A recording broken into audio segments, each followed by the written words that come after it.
Hi, people of the Philippines. May nakita akong kakaibang prutas. Ito oh. Nakita ko one time ito sa Reels. May kumain. Mag-experiment ako kung masarap ba. Yan oh. Kung sino nakakaalam nito. Try natin kainin. Kasi nakita ko sa Reels na kinain to. Ang asim! Ang asim! Ang asim! Para siyang ano? Para siyang maasim na bayabas.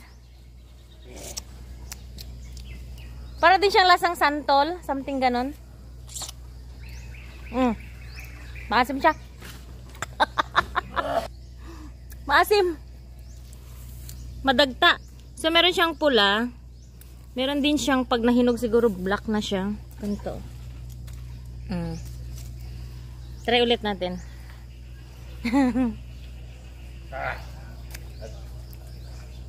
May kalasa siyang ano prutas.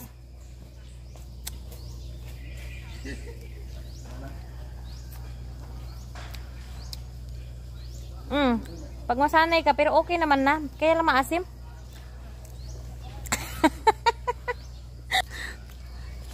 So ganyan siya oh. Yan. Yun lang for this day. Bye.